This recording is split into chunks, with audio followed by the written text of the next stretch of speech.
un cuadro colgado en una pared, una escultura en una sala, una obra, algo que ocupaba un lugar.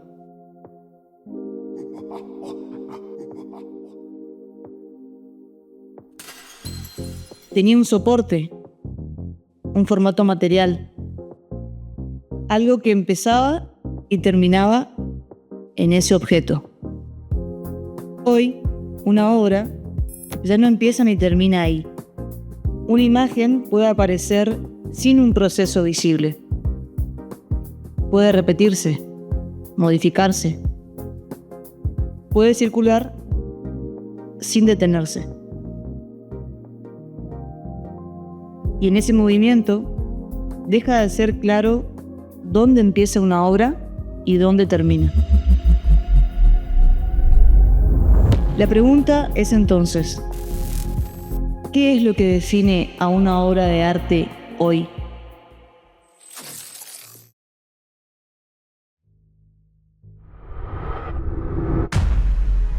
Antes de ser ideas, fuimos átomos. Antes de ser futuro, fuimos imaginación. La creatividad no es un talento aislado. Es un sistema vivo. Un metabolismo de ideas que se cruzan, se transforman y vuelven a empezar. Un ciclo que nunca se detiene. Cada episodio funciona como una cápsula cultural pensada para mirar, escuchar y reflexionar. Ideas que se conectan, saberes que circulan, futuros que empiezan a pensarse hoy.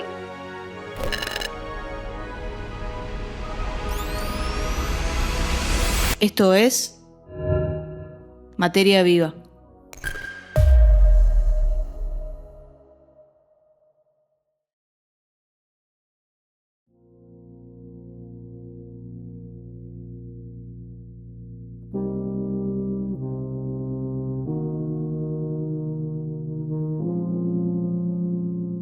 El arte no está solo en los objetos.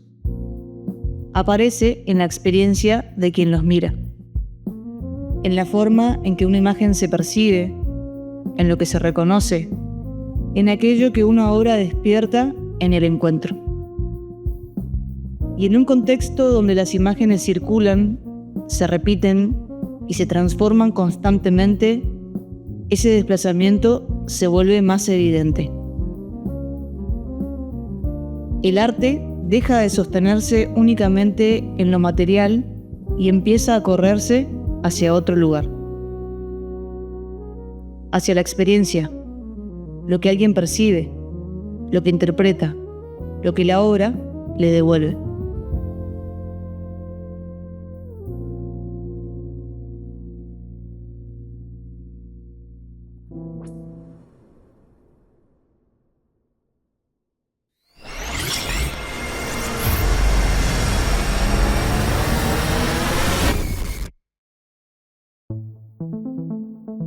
El arte no empieza en el objeto.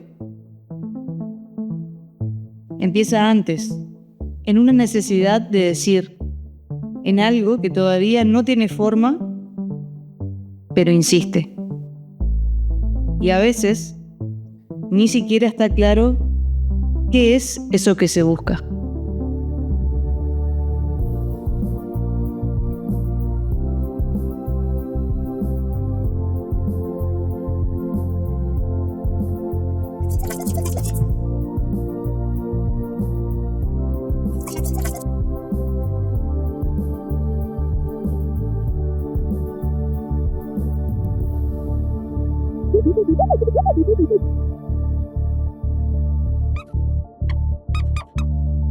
Como cualquier persona que interese vivir de eso, el objetivo principal no es la venta. El objetivo principal es hacer arte para no morir atragantado por esa obra que tenés adentro y que necesitas volcar.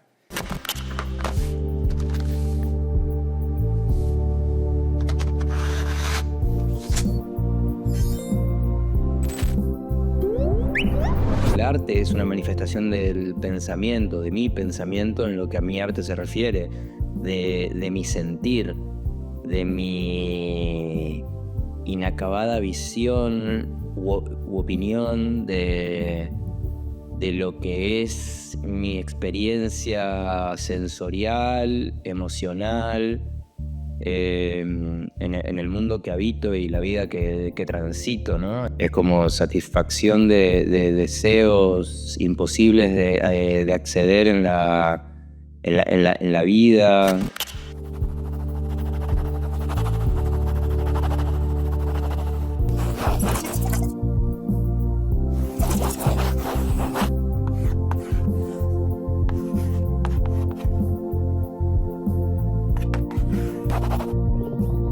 El arte tiene que ver con lo humano, con lo espiritual en lo humano, con la comunidad humana, con el futuro, ya sea que nos extingamos o no.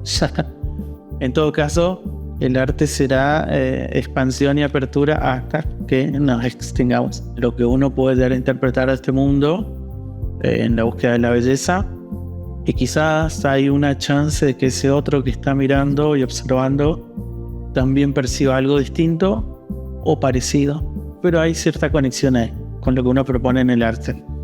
Yo pienso varias cosas diferentes sobre lo que el arte es o el arte significa, de dónde nace, por qué existe, y varias de esas ideas en mí mismo son contradictorias, así que el cambio es intrínseco a la idea misma.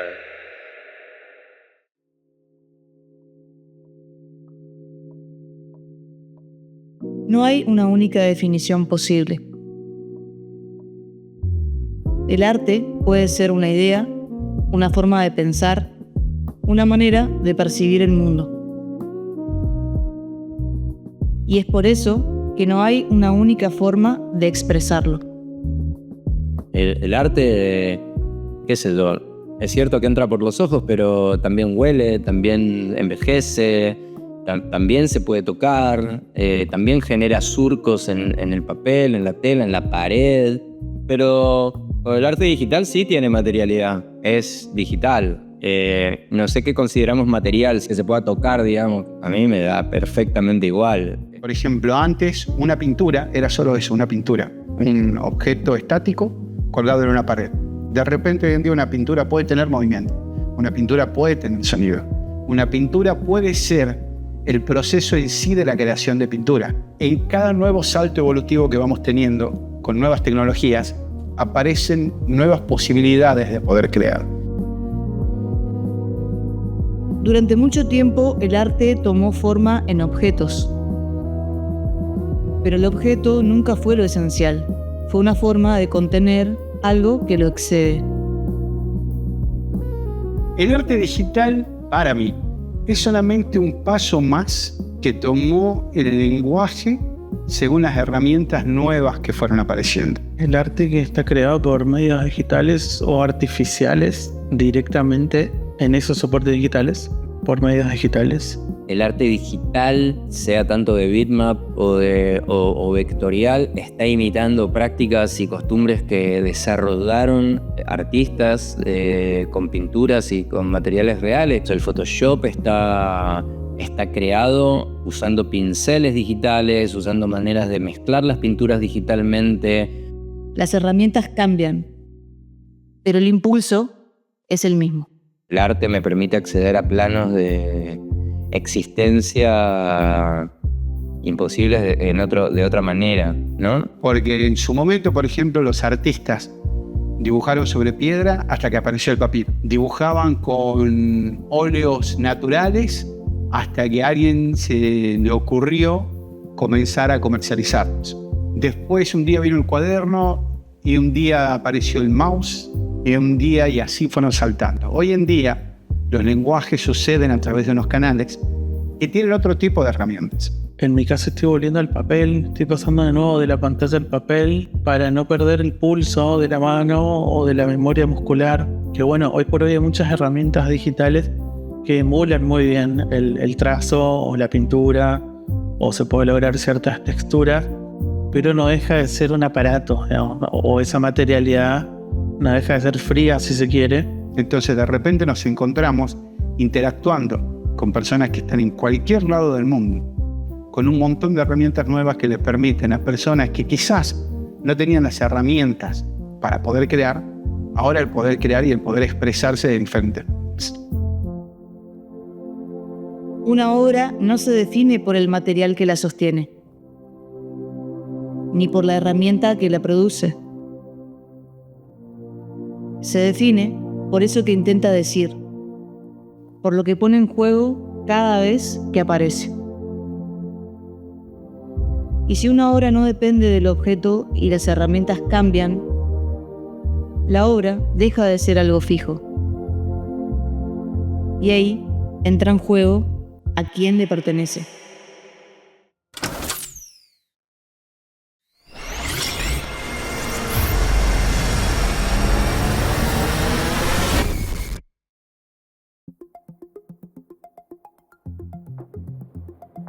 Hoy, una imagen puede generarse en segundos, sin un proceso visible, y entra en circulación de inmediato.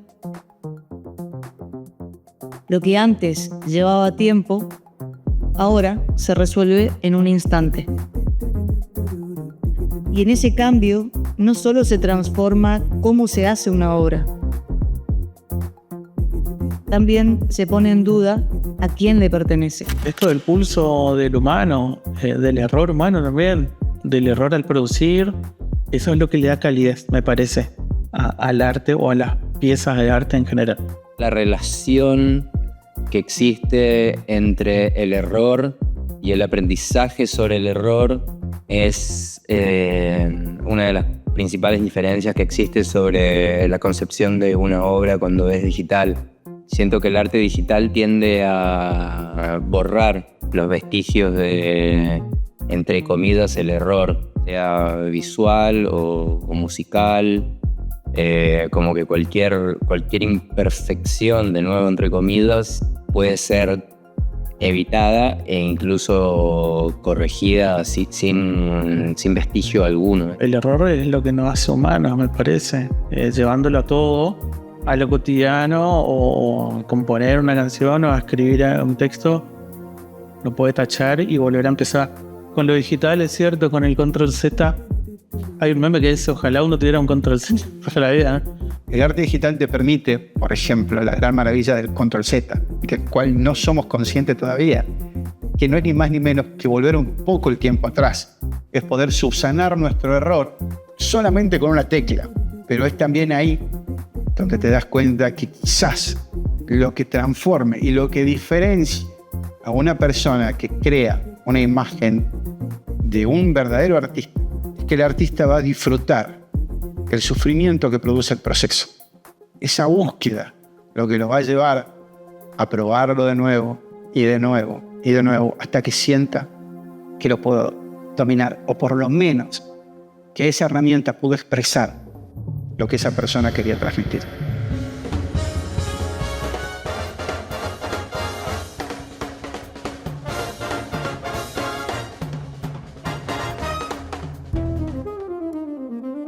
El error era parte del proceso. La huella, el tiempo, las decisiones. Eso también hacía visible cómo se construía una obra. Hoy se puede volver atrás, corregir, ajustar, volver a intentar. Y cuando todo puede rehacerse, ¿qué queda del original? ¿Qué habrán dicho los copistas cuando las imprentas empezaron a reproducir los libros? ¿Qué habrá dicho a su vez las imprentas chicas cuando se industrializó y eran rotativas enormes que lanzaban de 100.000 libros por minuto? Y siempre ha habido una reacción, primero de fascinación por parte de quienes aprenden a manejar la herramienta y de resiliencia quizás por quienes lo ejercitaban con las antiguas métodos. Todas las herramientas digitales que conocemos desde el comienzo de la historia están intentando imitar o reproducir las analógicas, ¿no? Como la fotografía surgió imitando la costumbre pictórica de los artistas plásticos, la televisión, en consecuencia, la imagen, no sé, nosotros estamos acostumbrados a verlas cuadradas, pero tiene todo, todavía tiene que ver con el marco de donde pintaron los grandes artistas plásticos. Por ahí uno tiene cierta expertise o cierta experiencia manejando herramientas, y en la materialidad también me resuena lo de que uno por ahí no está en control de todo. Las imágenes ya no se hacen, se producen, se multiplican, aparecen una detrás de otra, circulan sin detenerse, más de lo que se puede mirar, más de lo que se pueden recordar. Se consumen y se olvidan. Propio de esta época en la que todo está junto y mezclado, de estéticas pasadas, que habría que ver qué nombre le ponemos a esta nueva estética, donde convive el Art Nouveau, donde convive quizás el arte rupestre con la cultura pop, y ahora imágenes hiperrealistas creadas por una inteligencia artificial. Es como la famosa película de El extraño mundo de Jack, que todos decimos que es una película de Tim Burton, pero no es una película de Tim Burton, es una película de Henry Selick, que la hicieron un montón de personas, no para él, sino para generar trabajo, para mover la industria, para hacer una obra de arte, por miles de motivos. Así que esas relaciones en el mundo digital se ven replicadas. Todo cae bajo el nombre de meme o dibujito, esa peliculita o el videíto. Entonces no sabe que quizás está presenciando la mezcla de tres estéticas diferentes, correspondientes a diferentes momentos de la humanidad, mezclándose en una nueva y maravillosa obra que no existe en el plano tangible, pero sí existe en lo digital. Y entonces aparece algo nuevo, una imagen sin autor. Si vemos cómo fue el avance de la producción de imagen con inteligencia artificial, por ejemplo, en su momento era súper primitiva y había como que yo les llamo deformidades que generan ciertas reacciones. En el ámbito de la IA hay algo que se llama, o lo denominan, el valle inquietante, donde uno no sabe hasta qué punto es real o no, o se parece mucho a la realidad, y que a la vez es distinto al hiperrealismo que trabaja el arte o las artes visuales. Yo no estoy seguro que la inteligencia artificial sea capaz de hacer arte, sino hasta que tenga cierta entidad consciente. Me parece que es como una herramienta muy compleja, increíble. Con la IA es algo que no entendemos bien y que no podemos controlar, y ahí creo que está el vértigo de esto que pasa. Que ya invade el trabajo, digamos, ¿no? Invade lo que consumimos artístico y cómo procesamos toda esa información en la medida que podemos. Una máquina aprende de lo que ya existe y lo copia, lo mezcla y produce una imagen. ¿A quién se le atribuye? ¿A una persona? ¿A un algoritmo? ¿O esa pregunta ya no alcanza? Yo creo que hay que tener muy en cuenta que detrás de todos esos motores también hay empresas. Entonces, hay una intencionalidad, me parece, de generar nuevos mercados, de generar nuevos consumidores y, por ende, una nueva forma de consumir arte. Pero a la vez entender que todo ese motor está alimentado por creación humana. Acá entra en discusión un montón de limitaciones que tenemos como seres humanos sintientes, ¿no? Como nuestro ego, nuestro espíritu que se ve dañado porque nosotros tenemos cierta pulsión heroica de mirá qué grosso lo que hice, pero lo hiciste con la compu. La inteligencia artificial para mí es una obra de arte científico, si querés, de alguna manera, pero en sí misma es una obra del ser humano que es capaz de producir nada nuevo.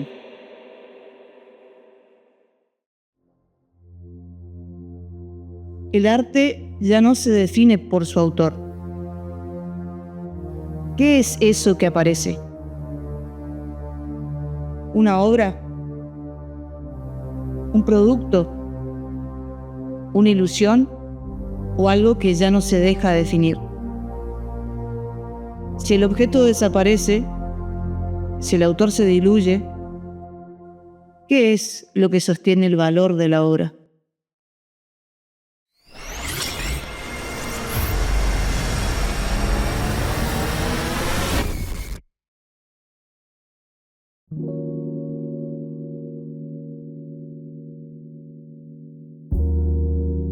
Si una obra ya no se define por un objeto y ya no se sostiene en un autor, entonces el valor también cambia de lugar. Ese valor ya no queda en la obra. Se juega en lo que una obra genera. Depende mucho del artista, quizás, pero es el arte en sí mismo el que vale y no el soporte. El concepto es un valor muy, muy, muy grande. El concepto, como lo intelectual de la obra, es el valor más grande que puede llegar a tener. Lo que implica la obra, lo que está comunicando, lo que me hace sentir. Yo creo que el valor del arte está más en eso que en cualquier tipo de material que exista como medio. Hay obras que están hechas de siglos y siguen generando cosas. Hay obras en las que tenemos acceso solamente por pantalla. Hay un recorrido virtual del Museo del Prado. Es muy difícil que gente trabajadora vaya al Museo del Prado. Pero bueno, me parece que algo de eso generó o produjo ese artista nos llega. Entonces yo creo que la experiencia. Ya no se trata de poseer, se trata de conectar. El arte deja de ser propiedad y se vuelve experiencia. Esto de la autoría y de las piezas, de las obras. Una vez que uno produce, no le pertenece enteramente. ¿Por qué? Porque yo creo que el arte es para compartirlo. Entonces, siempre la tecnología ha llevado a nueva experimentación que propone nuevos lenguajes. Creo que lo que hay es una convivencia de múltiples estéticas, respondiendo quizás a la multiplicidad de gustos simultáneos que hay en un consumo que, si bien es efímero e instantáneo, refleja los millones de ojos que están mirando las redes. Estamos presenciando un museo múltiple, muy caótico, pero a la vez muy atrapante, porque es una exposición constante en la que te descubres siempre, de manera sorpresiva, una nueva propuesta. Esa experiencia ya no es individual. Empieza a compartirse.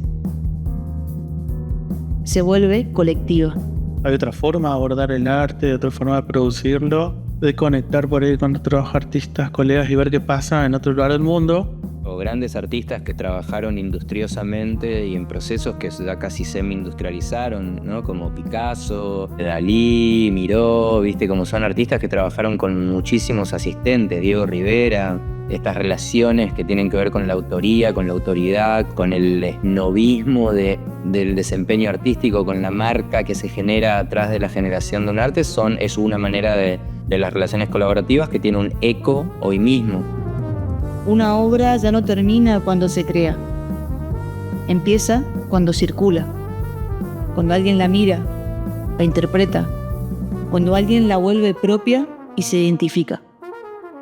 Quizás hubo un cambio en la manera que teníamos de consumir el arte, porque ahora no es yo tengo esto y esto es mío y solo mío, sino es me gusta mucho este artista y voy a colaborar con este artista, lo cual acerca mucho más quizás a un contacto humano entre personas, más que a los viejos mecenas que buscaban tener un objeto, mientras que las nuevas generaciones pagan al artista.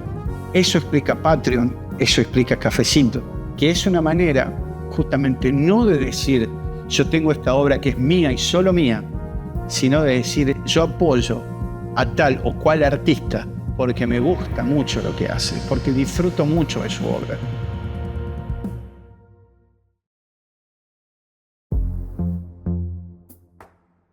Quizás el arte nunca fue un objeto. Lo volvimos objeto para poder darle forma. Pero hoy, cuando todo puede copiarse, reproducirse y desaparecer, el arte deja de fijarse en un objeto y ya no se puede retener.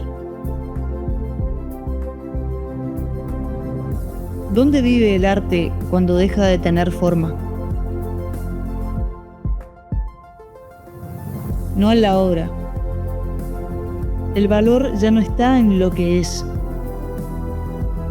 sino en lo que causa, en eso que circula, en lo que surge entre quien crea y quien ahí se reconoce.